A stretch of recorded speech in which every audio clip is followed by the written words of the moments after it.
Señoras y señores, aquí comienza Minuto 1 en la pantalla de C5N, la realidad. Lo que otros no te cuentan, lo que otros te ocultan, acá diariamente te lo estamos comentando. Enseguidita, Berco va a estar con más detalles del escándalo en el Ministerio de Energía que lleva a la renuncia del número 2, que está salpicado, no solamente él, otros funcionarios de Aranguren, salpicados por denuncias de corrupción que la propia Elisa Carrió ha denunciado. Hoy se fue Sureda, el segundo, con una dura carta dirigida a Aranguren y con este pedido: Dios ilumine a la Argentina.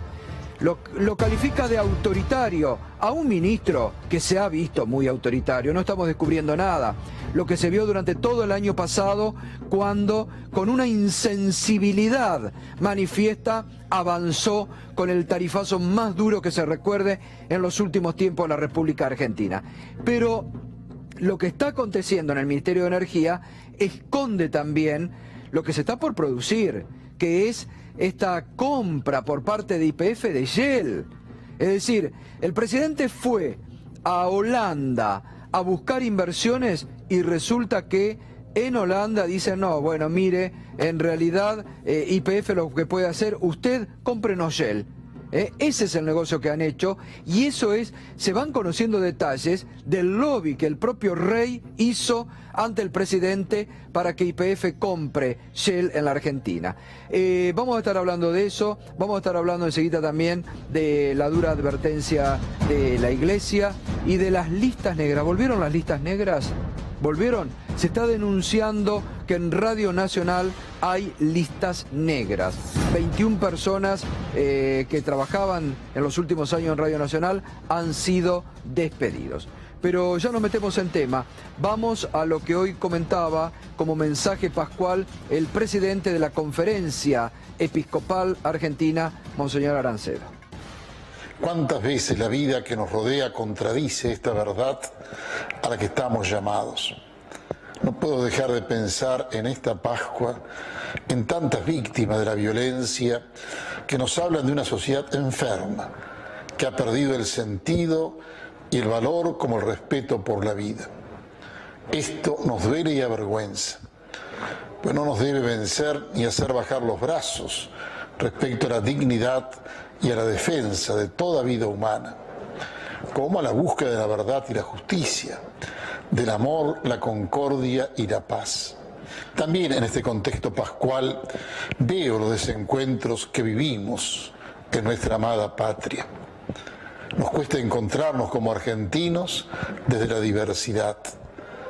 Un país dividido no encuentra ni da soluciones a los problemas de la gente, especialmente de los más necesitados. Es necesaria y urgente recrear una cultura que tenga su fuente en el diálogo y el respeto, en la honestidad y la ejemplaridad, en el marco institucional de los poderes del Estado, como expresión de una auténtica vida en democracia.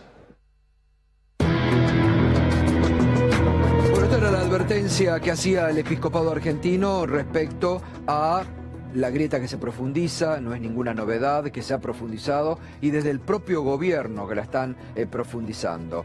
En las últimas horas, mire, le doy un ejemplo de lo que se vive, que es peligroso, porque hemos venido advirtiendo en este programa cómo, así como hay jueces que van con sus fallos por un camino que no les gusta al gobierno y después los persiguen o los denuncian falsamente y les tiran pedido de juicio político, en las últimas horas ocurrió un episodio que se lo quiero compartir en la localidad de San Javier, en la provincia de Santa Fe.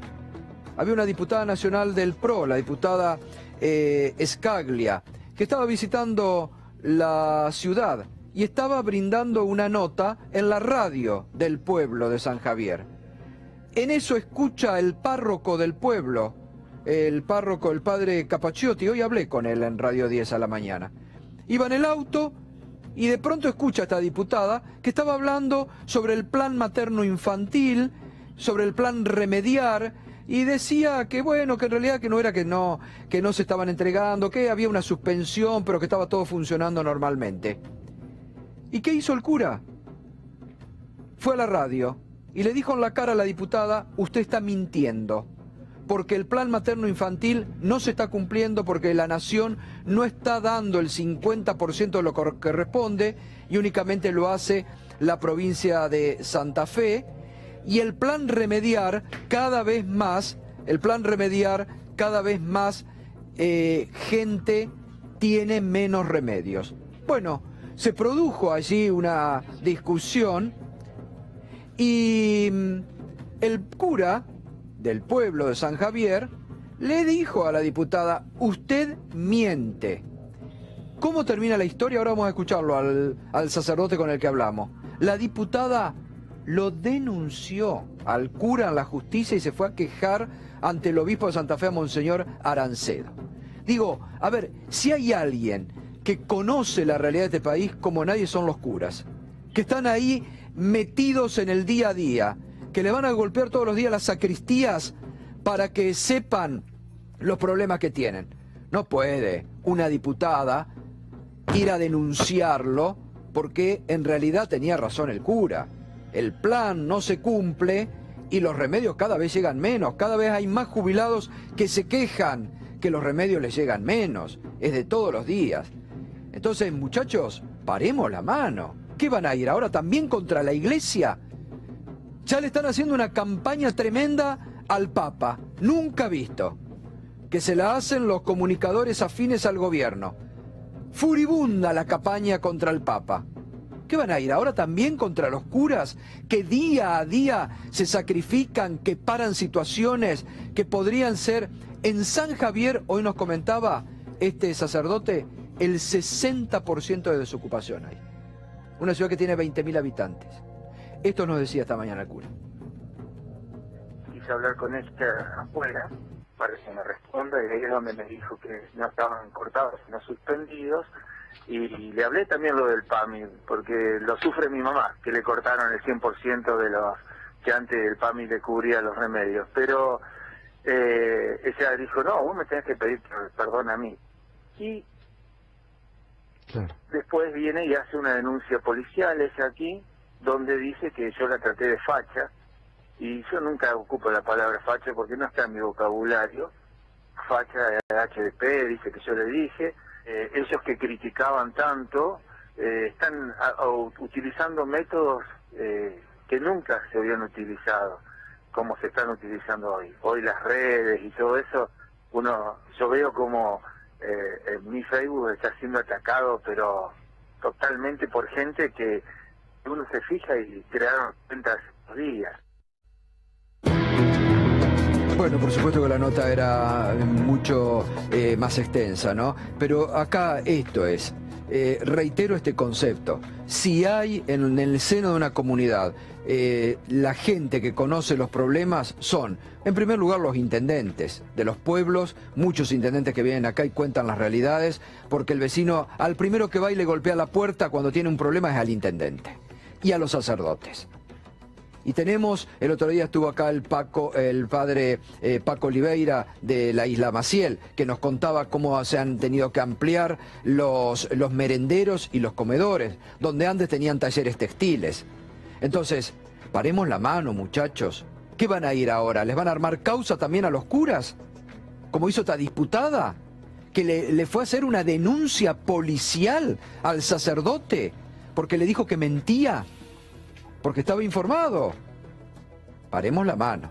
Y por eso viene bien también en este marco el mensaje de la Iglesia en estas Pascuas que comenzamos a vivir sobre esta grieta que cada vez se agranda más, ¿no? Y hoy fíjese también la estampa en el Vaticano, lo que tituló, ¿no? Argentino: obispos apoyan a víctimas de represión.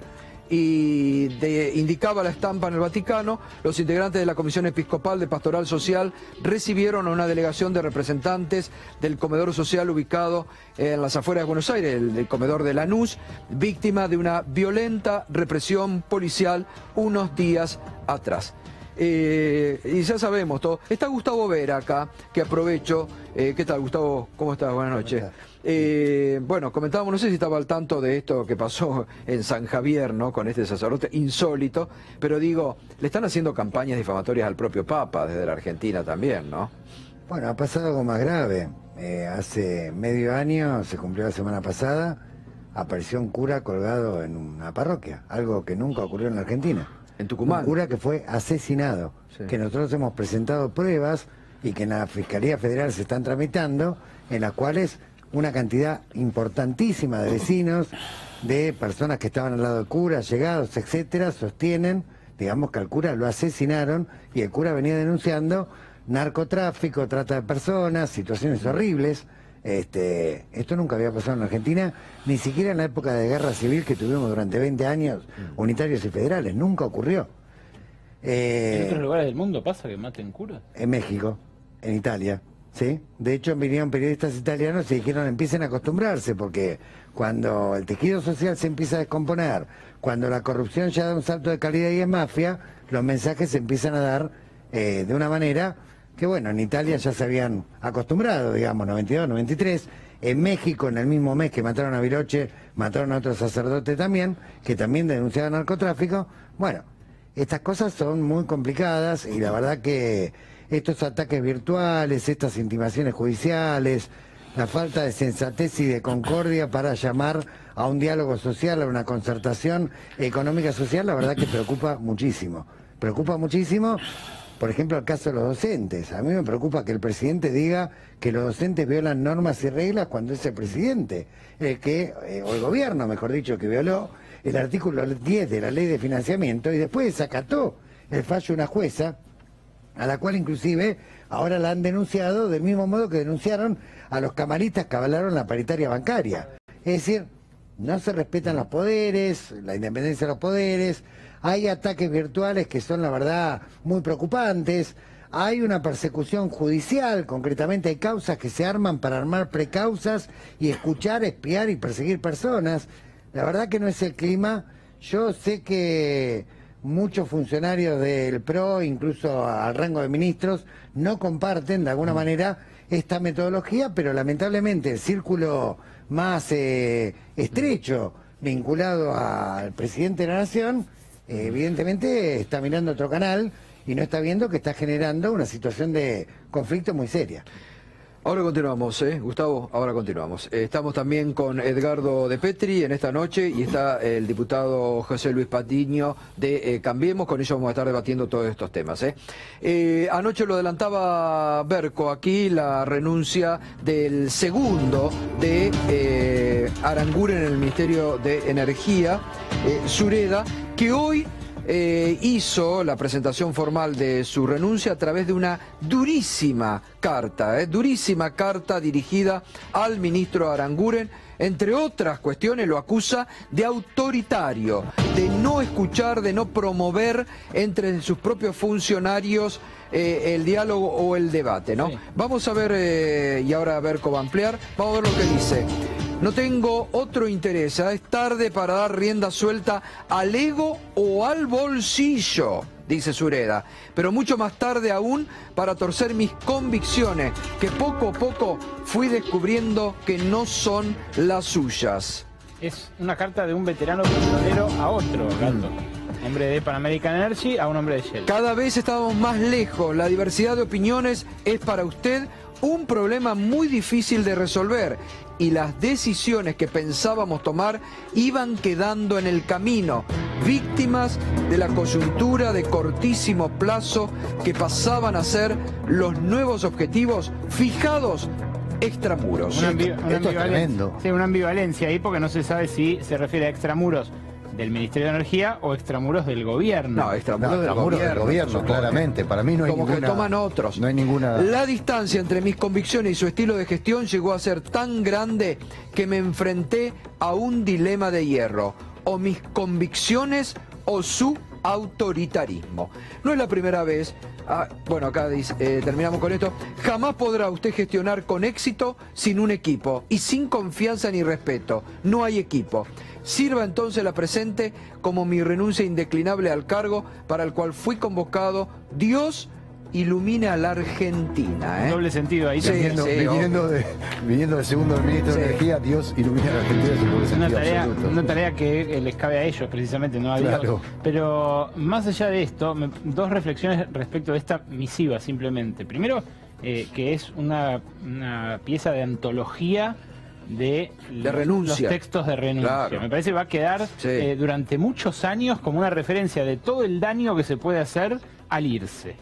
Segundo. Sí, porque siempre son protocolares. Sí, sí. Gracias, usted que me convocó. Sí, sí, sí. Acá le dispara un misil que lo deja desnudo. Ahora también. Así son los ingenieros. Así de Yo concreto. digo, Sureda no solamente tira contra Aranguren, No. porque Aranguren es el protegido de Macri. Sí, sí, por supuesto. Tira contra el presidente también. Bueno, ahí lo segundo que te iba a decir es que esta es la primera prueba escrita, el primer testimonio escrito del vamos por todos macrista. El clima cambió en los últimos 15 días dentro del gobierno, te digo, de haber consultado esta semana a 3 fuentes dentro del gobierno. No solo cambió y envalentonó al presidente en sus declaraciones hacia afuera, también se notó un cambio de clima hacia adentro. Y yo los testimonios que pude recoger esta semana son que hay una grieta cada vez más grande, también alimentada desde el vértice del poder, entre el gabinete y el supergabinete.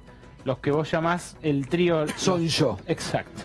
Esos 3 funcionarios, Marcos Peña, Gustavo Lopetegui y Mario Quintana, tienen ya tal destrato de algunos ministros que uno de ellos, de los destratados, esta semana me recordaba que cuando Martín Lustó le sopló el puesto de presidente del Banco Provincia a Lopetegui durante la gobernación de Felipe Solá, fue porque Lopetegui era un deudor moroso de Arba.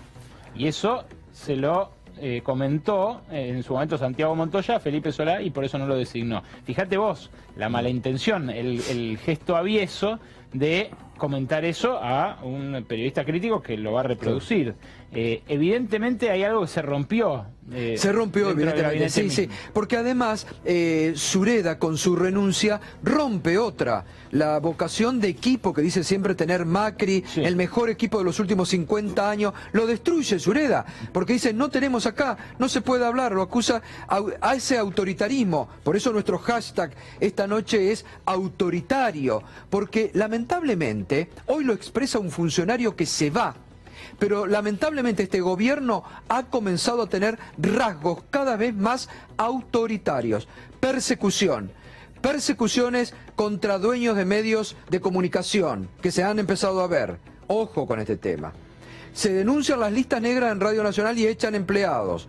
Lo que les contaba al inicio, que esta diputada hace una causa, le inventan una causa a un cura porque el cura la acusa de mentiroso. Acusan a jueces, les plantan juicios políticos a jueces sin sentido. Entonces, atención, y atención con lo que la Iglesia advierte en el día de hoy también. Habló Sureda hoy, esto decía. Estamos en una situación no fácil y creo que hay que ser honesto con la gente y decir las cosas como son.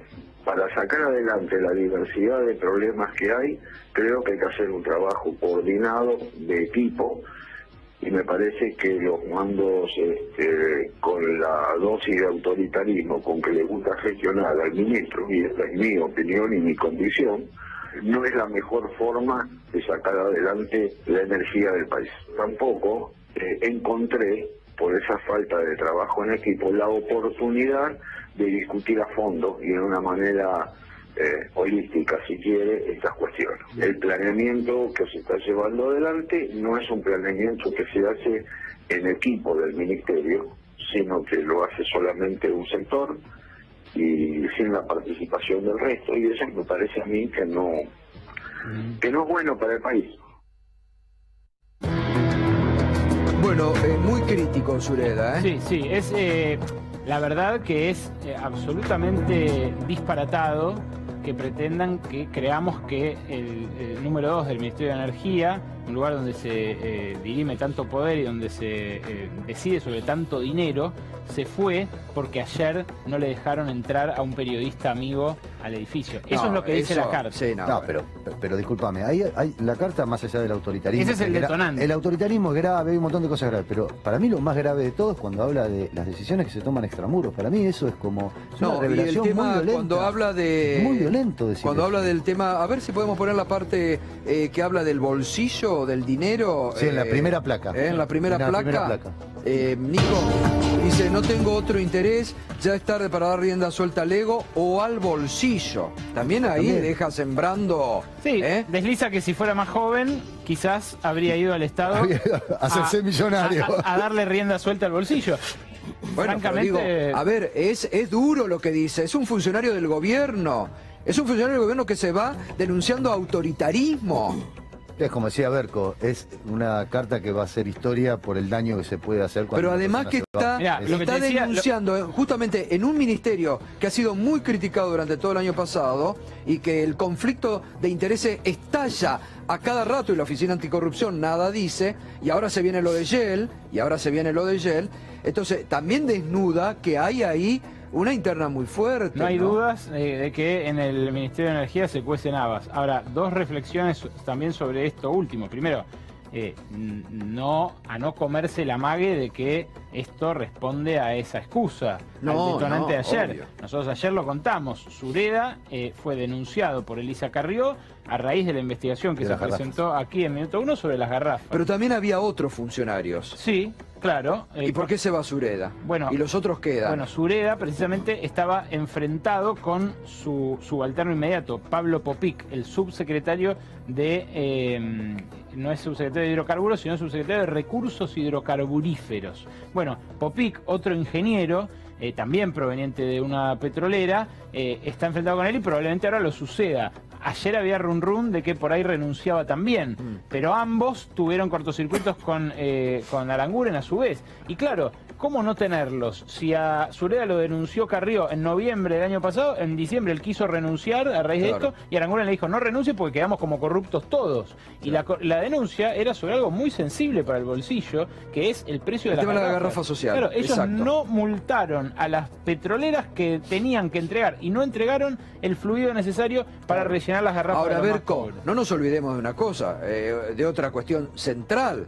Por primera vez en no sé cuántos años YPF dio pérdidas del año pasado. Así es, y cae la producción la producción petrolera en la Argentina. Sí. Bueno, eso... En esta administración, ahora, que es otra de las cosas que también se critican acá. Efectivamente. Sobre lo que decís de la compra de Shell por parte de YPF, la información que puede recabar en el mercado petrolero esta tarde es que lo de YPF no fue una oferta para comprar efectivamente, porque además le traería muchos problemas a YPF quedarse con ese 20% del mercado que copa Shell, porque ya sería prácticamente un monopolio, en estaciones de servicio, sino que fue una ayudita para subirle el precio a Shell, que quiere vender sus activos locales, al igual que otros activos en Latinoamérica, para hacerse de dinero líquido y pagar la compra de British Gas. Peor todavía. Bueno, peor, pero no le costaría plata, o sea, no dejarían huellas. Pero es trato desleal, digamos, bueno, hacia un posible comprador. Exacto, eso sí. Manejo eso de información confidencial. Claro. Eso podrían denunciar. No, y uso de los resortes del Estado para mejorar un resultado para una empresa. Sí, no, bueno, me parece que en todo caso lo que expresa el conflicto en energía tiene que ver con algo que es público, es notorio, de que Aranguren trabaja para los intereses de las petroleras, digamos, ¿no? O sea, acá está claro, hace 20 años que trabaja en Shell y desde el Estado Nacional sigue trabajando para las empresas privadas. Porque también tiene que ver esto con el manejo tarifario, ¿no?, de las empresas eléctricas. 1000% de aumento a las tarifas eléctricas y condonación de deuda de 20.000 millones de pesos en la provincia de Buenos Aires, en el cordón del Gran Buenos Aires, donde encima tenés desempleo, ¿no?, 500.000 empleos menos, tenés pérdida de ingreso, ¿no? Producto, hoy estábamos hablando, la asignación universal por hijo perdió 20 puntos. Los salarios dicen 8 o 10, la asignación por hijo 20 puntos.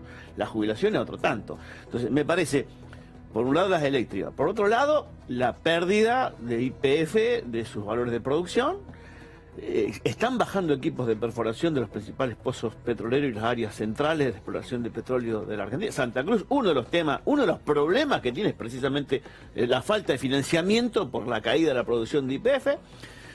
El plan nuclear que nosotros levantamos con mucha fuerza, con técnicos propios, con profesionales. Cuando abandonaron en el 2001 los alemanes, abandonaron a Tucha, lo tomaron nuestros profesionales, terminamos las obras en el sector nuclear, está totalmente abandonado. Y creo que en esto hay una virtual intervención de las empresas privadas del sector eléctrico y sector petrolero sobre la Secretaría de Energía de la Nación. Y a mí ahora, no me extraña que se use ahora información calificada, que está penado por la legislación y que puede ir a juicio, ¿no?, penal, de funcionarios que utilizan estas corridas de información para levantar el precio de las empresas, en este caso de Shell, para después hacer negocio en el sector privado. Creo que esta es la disputa verdadera que hay ahí. Acá en es donde sector estalla el conflicto de intereses a cada momento en este ministerio. Sí, pero para los únicos conflictos de intereses para la secretaria para Laura Alonso, siguen siendo, ¿no?, todos los funcionarios que ya pasaron y que ya no estuvieron en el gobierno. Los funcionarios, todos los funcionarios. El caso de Macri con el correo, el caso también con Avianca, ¿no? El caso de Aranguren en el Shell, el caso de Prat Gay con el tema de la banca financiera, el sector financiero. No, eso no hay conflicto de interés. Y en realidad... Los peajes. En realidad, los peajes. Acá lo que hay son CEOs de grupos económicos que conducen las áreas del Estado y que lo que hacen es transferir riqueza directamente del pueblo argentino y del Estado a los grupos económicos más concentrados. Es increíble que, por ejemplo, María Eugenia Vidal esté hablando que tiene problemas de dinero para pagarle a los docentes argentinos y las empresas que operan sobre el territorio bonaerense se beneficien con 20.000 millones de pesos de condonación de deuda. Es increíble realmente. A ver, diputado Patiño. Muchos temas. Sí, ya lo vamos a ir, pero me interesa que nos detengamos en este que estábamos tratando, ¿no? ¿No hay demasiados conflictos de interés en el Ministerio de Energía? Esta carta, digo, del segundo Aranguren renunciando, que es muy dura, digo, como destapando muchas cuestiones también. Hay conflictos de intereses, hay protocolos para resolverlo y nosotros incluso desde el Congreso trabajamos para que esto deje de ser un inconveniente, deje de ser un problema.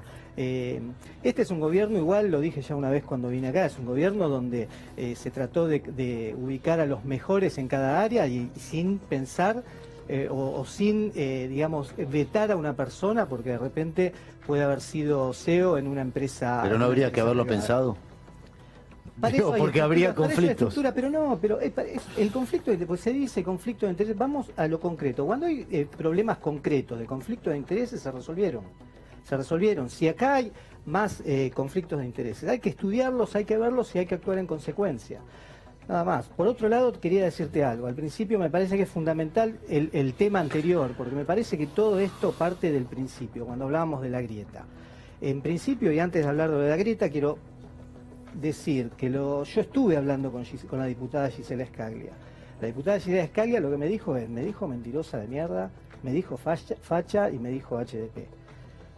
Ella estaba expresando una opinión en un medio y el cura irrumpió diciéndole eso. Cuando ella estaba... yo escuché la grabación, no sé qué le habrá dicho en privado. Te quiero aclarar una sola cosa. Que en privado no sé lo que le habrá dicho, pero yo escuché la grabación completa del programa de radio. Por lo que le dijo en privado, entonces... Por eso. En la radio no salió. No, en la radio eso no salió, por eso esa aclaración te quería hacer. Gisela Scaglia estaba en San Javier, estaba trabajando por su gente, estaba haciendo lo que siempre nos piden a los diputados y lo que siempre hacemos, que es estar al lado de la gente para escuchar y para ver cómo se resuelven los problemas. En cuanto a la grieta, me parece que utilizar el mensaje de la Iglesia para ahondar la grieta es no haber entendido 2000 años de cristianismo. Sinceramente se lo digo, muchachos, me parece que es algo que no ayuda para nada. Hay un sociólogo, Johan Galtung, dice que lo primero que tenemos que hacer para tratar de abordar conflictos es abordarlos de una manera desprejuiciada. Desprejuiciada significa no tener juicios previos, no hay vuelta que darle. ¿Y pero dónde hay juicios previos? en todo este abordaje de la grieta, acá se hizo un análisis, basado más. Pero no me va a decir, diputado, que este gobierno que venía a cerrar está profundizando la grieta cada día que pasa. La grieta se profundiza, Silvestre. La grieta, la mentira era antes, ahora hay grieta. Silvestre, la grieta. Ahora amenazan a los jueces, amenazan a los curas. El presidente dice choripanes sí, choripanes no. ¿Eso no es aumentar la grieta? Esa es una opinión. Mi opinión es que la grieta acá se profundiza porque hay movimientos políticos que se basan su accionar en la profundización de todo conflicto. Esto es así. Entonces, si vamos a estar haciendo política, impulsando conflictos, escalando los conflictos, no tiene sentido, no nos vamos a poner de acuerdo nunca. Me parece que acá lo que hay que hacer es muy sencillo. Esto, en todos los conflictos que tengamos, hasta en este mismo debate. Sí, pero diputado, ¿no sabe por qué? Porque usted dice, tira para el lado, pero no ve lo propio. El presidente es el que tiene que atemperar. El presidente cambió su estilo. Pero el presidente es el presidente de la República, sale como un barra brava en la Asamblea Legislativa. Tenemos que ver todo, pongamos todo sobre la mesa. Y bueno, pero eso es lo que ustedes le reclamaban al gobierno anterior y no lo están haciendo. Por favor, sin siquiera me puedo expresar.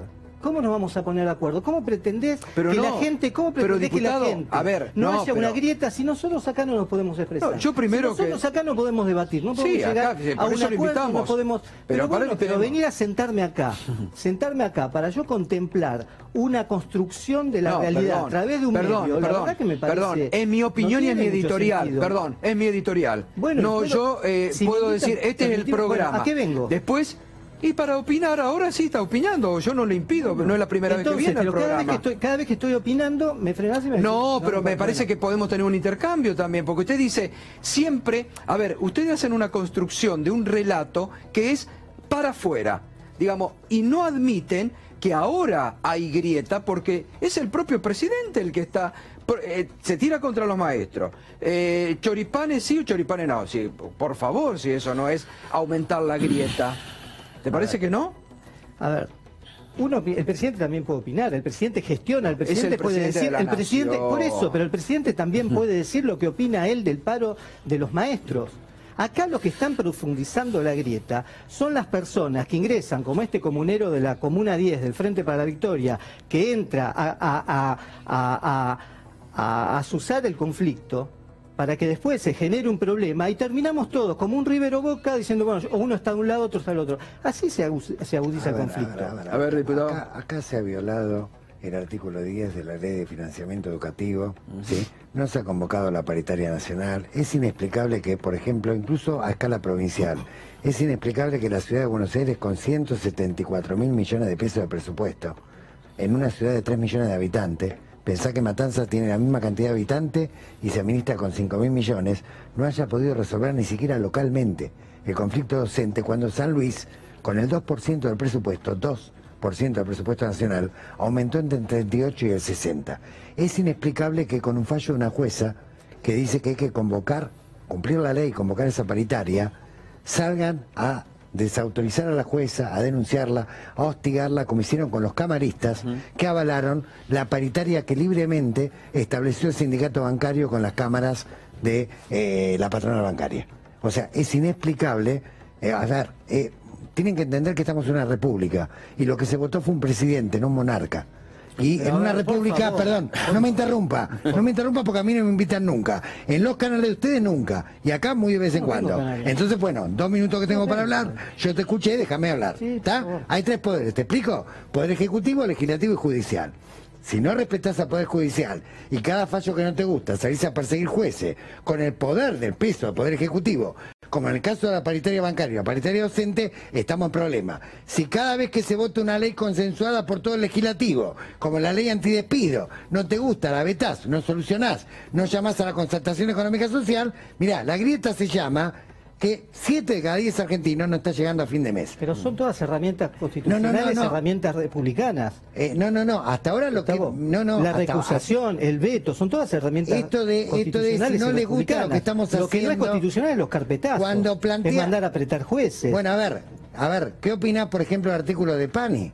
que dice que hay una red ilegal de espionaje montada por el señor Arribas y Magdalani que dependen directamente del Poder Ejecutivo. No leí. ¿Es cierto? ¿Es una mentira lo que dice la Nación? No lo leí, después lo opino. Ah, ¿no leíste? No leí. O sea, el propio Magdalani y Arribas se presentaron en tribunales. ¿Me estás cargando? No leí. A ver, tengo el teléfono pinchado, tengo toda la comunicación interceptada y vos no lo sabés. Y esta es la República. Todos los domingos están pasando en otro canal escuchas ilegales a una expresidenta, funcionario, como lo más normal del mundo. ¿Ilegales? ¿A vos te parece que esto es cuidar, proteger el sistema republicano, el sistema democrático? ¿Son ilegales? Por supuesto que son ilegales, porque ¿No están en el las marco de una escuchas... causa? No, en la causa se inicia un 24 de junio y te pasaron escuchas de abril. Ahora decime qué causa tengo yo por la cual me están espiando. Y me entero en la editorial del domingo en La Nación, no en Página 12. Explícamelo vos. No, la causa... No, explícamelo vos, explícame a ver de qué republicanismo estamos hablando. A ver, no se votó.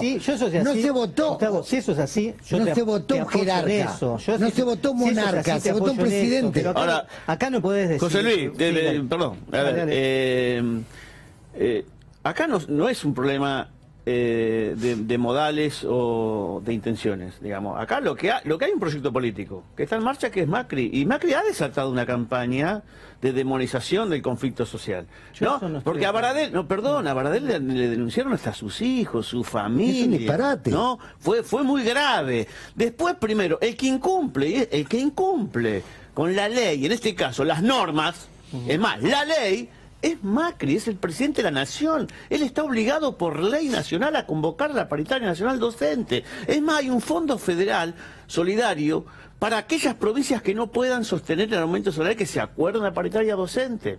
Aparte, yo pregunto, en el 2003 el propio presidente Macri puso una carpa frente al Congreso de la Nación, donde estaba Patricia Burri, estaban los socialistas, estaba toda la oposición, puso la carpa y nadie le mandó a la policía ni mandó a reprimir. Y ahora por una escuela itinerante mandaron a la policía a reprimir de manera salvaje. Eran maestros que estaban levantando la defensa de la escuela pública. Entonces, me parece que acá hay una intencionalidad del gobierno de Macri. Primero, de contener el tema del salario. No admiten una pauta salarial por encima del 17%. Los trabajadores perdieron 10% el año pasado, este año, si firman por el 17%, pierden 4 o 5 puntos. Entonces, están planteando la firma de la pauta salarial al 17%. Aparte, hay una intención, perdóname, de controlar el conflicto social a través de la represión. Porque no es solamente lo que reprimieron. En los cartoneritos en Lanús, entró el intendente Grindetti con las barras bravas de un sector de barra brava de Lanús y del Porvenir. Y con la policía también a los tiros. A ver. Entonces, cuidado con esas cosas cuando legalizamos. Ver, diputado. No hubo represión. O sea, no hubo represión. ¿Cómo? La verdad, hubo en lo que pasó en la Panamericana, se intentó y se logró que habiliten el paso de la gente. Porque vos no podés estar yendo a un conflicto, yendo a una negociación, mejor dicho, hacer de una negociación un conflicto, que es lo que se intenta hacer en todos estos reclamos sociales. Lo que hay que hacer es muy sencillo, es negociar, es protestar si hay que protestar, dejar pasos libres donde haya que dejar pasos libres, pedir la autorización para instalar una carpa como la pedimos en el 2013. Es muy sencillo, es respetar las normas que haya en cada lugar y respetarnos entre todos. No hay otra manera. Convoquen a la paritaria nacional docente. Están obligados a convocar. Pero yo soy todos estamos de acuerdo en que queremos que se solucione el tema docente. Que se convoque a la paritaria nacional, están de acuerdo. ¿Van a acatar el fallo de la jueza que les ordena a cumplir con el artículo 10 de la Ley de Financiamiento Educativo o no?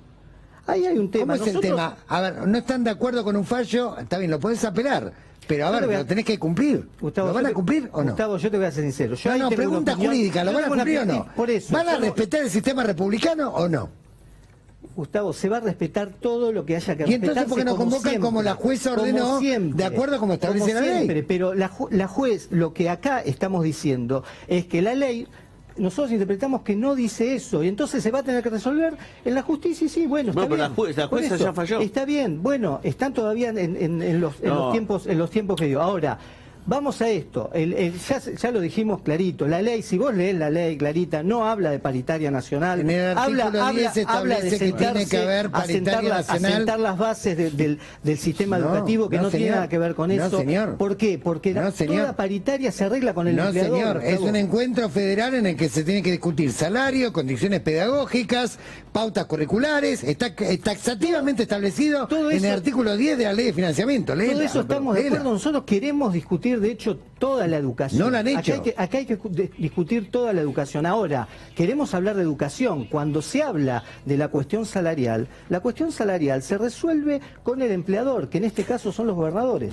Esto es así. No me explicaste por qué San Luis, con un presupuesto tan bajo, resolvió un conflicto y capital dirigido por un gobierno de tu signo partidario no ha resuelto el conflicto docente con 174.000 millones de pesos. A ver, Matanzas se administra con 5.000 millones y tiene la misma población. ¿Se entiende? Digo para que veamos la desproporción. Per cápita es 3 veces más que el presupuesto nacional. ¿Por qué le están ofreciendo a los docentes el 19%? Ahora, perdón, Gustavo, no le pueden ofrecer más. Suponete que no estás de acuerdo con la paritaria. Suponete que interpretás que no se tiene que cumplir.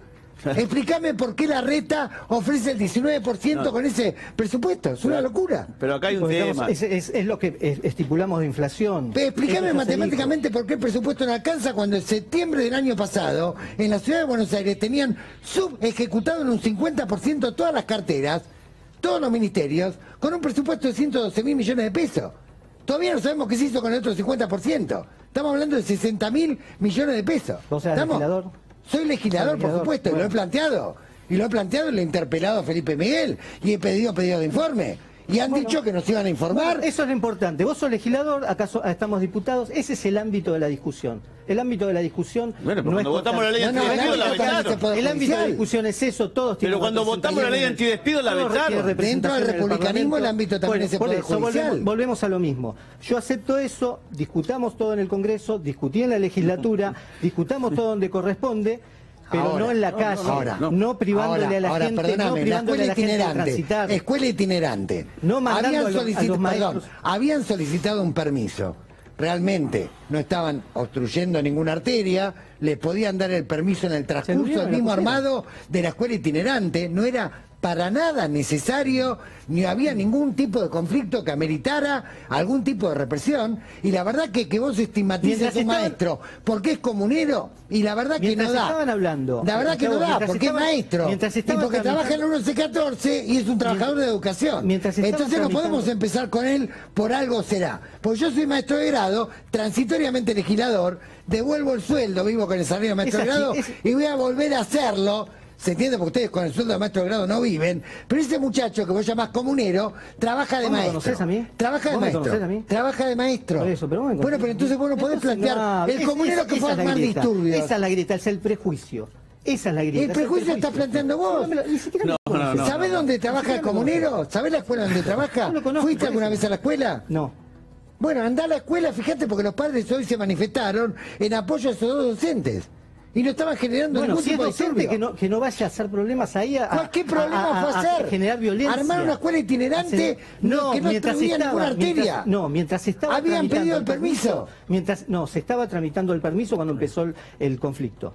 Miles de veces ocurrió esto en la ciudad, con este gobierno y con el anterior también. Y bueno, no tiene que ser nunca. Y se resuelve a través del diálogo, no de la represión. Yo te hago una pregunta. Con el mismo Roberto Baradel, secretario general de SUTEBA, con la misma gobernadora Vidal, ¿no?, que hoy es gobernadora de la provincia de Buenos Aires, con el mismo Ministerio Nacional, Bullrich, el año pasado se discutió la paritaria nacional, se acordó con las provincias y no hubo ningún problema. Y salió en todos los titulares. Bueno, no entiendo entonces por qué ahora ustedes, y sí lo entiendo en definitiva, porque ustedes quieren clavar la pauta salarial, quieren poner la pauta salarial de todo el movimiento sindical a 17, 18 puntos.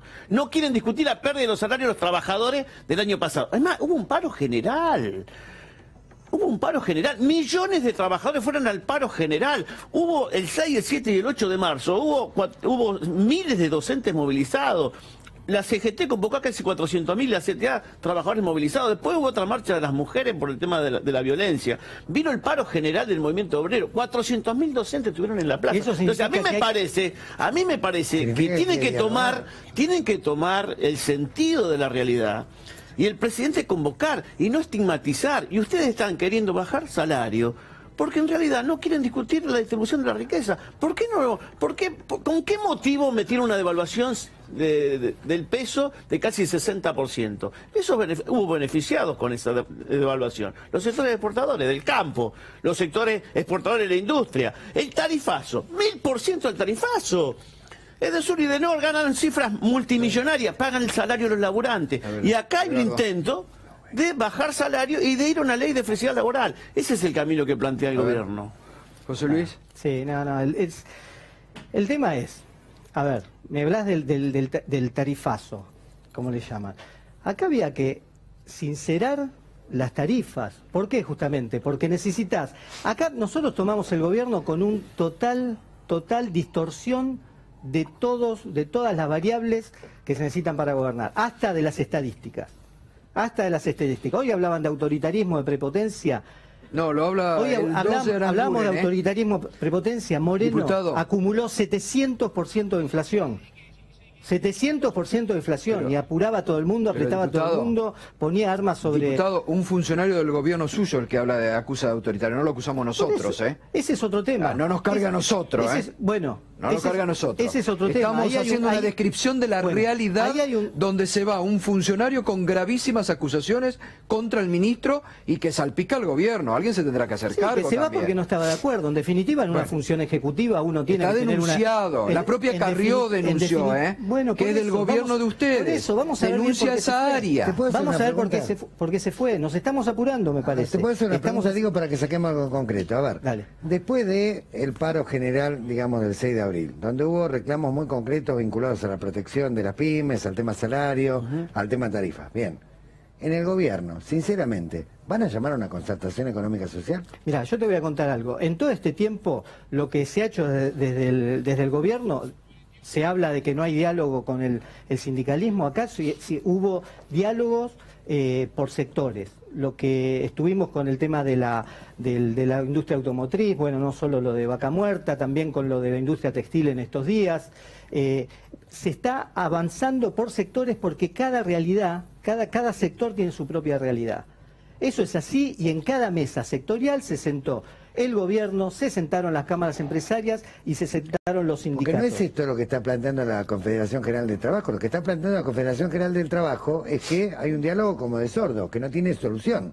O sea que hay cuestiones integrales, como por ejemplo la protección de las pymes, donde inclusive nosotros nos reunimos con Fede Cámara, con gente de la UIA, con gente de CAME, y todos plantean, digamos, que el diálogo, el diálogo es como si dialogáramos. Ahora, a la hora de la resolución concreta, siguen abiertos los aranceles, la importación descontrolada, las pymes siguen cerrando, son las principales fuentes de trabajo. Votamos la ley PYME, perdón, pero si seguís abriendo la economía, por más que votemos una ley PYME, digamos, se van a traer mercancías importadas y capital importado. Te pregunto sinceramente porque, digamos, acá el problema, digamos, donde a ustedes les parece, o donde a vos te parece, según lo que escuché al principio, no estoy prejuzgando, que puede haber sectores políticos que buscan una desestabilización o conspiración. A mí, yo lo que estoy viendo es que hay un conflicto social muy grave. Yo no sé si sabes, pero Baradel, que tanto lo han estigmatizado, ha pedido por favor mediaciones en el conflicto, porque lo que está buscando es solucionarlo. Yo puedo estar de acuerdo o no